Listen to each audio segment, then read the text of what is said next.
सकाळी सकाळी बाहेरून नाश्ता करून आल्यानंतर घरी स्वयंपाक करायला घेतला. छान छान चपात्या बनवून घेतल्या, भाजी पोळी सगळंच व्यवस्थित असं जेवण बनवून घेतलं. त्यानंतर इथे ना मी चपात्या थोड्या मोठ्या साईजचीच नेहमी करत असते, बिकॉज मला असं वाटतं की छोट्या चपात्या केल्या ते पोट नाही भरत, म्हणून छान अशा मोठ्या चपात्या करते आणि त्यातल्या त्यात माझ्या प्रत्येक चपात्यांना छान अशा फुगतात. त्यामुळे मला असं कधीच नाही वाटत की चपात्या छोट्या कराव्या.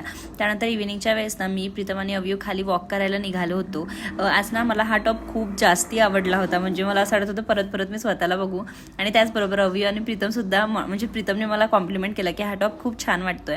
त्यानंतर आम्ही खाली वॉकला गेलो आणि अवयूची एवढी इथे डावाडोल सुरू झाला, म्हणजे त्याचं इतकं रडगाणं सुरू झालं, कारण तिथे भरपूर लोक ना टॉयज खेळत होते. तर त्याचं असं झालं, तो आम्हाला बळजबरी घेऊन आला गेटच्या बाहेर की त्या दुकानात मला टॉय घेऊन द्या. आणि घरी भरपूर टॉयज असल्यामुळे आम्ही त्याला काही टॉय नाही घेऊन दिलं आणि आतमध्ये घेऊन आलो. त्यानंतर वर मी गेली, म्हणजे माझ्या फ्लॅटमध्ये गेली. त्यानंतर मी त्याच्यासाठी बॉल आणि बॅट घेऊन आली आणि त्यानंतर मी प्रीतम आणि अवयव आम्ही तिघांनी सुद्धा खूप धिंगाणा घातला आणि खूप मस्ती केली.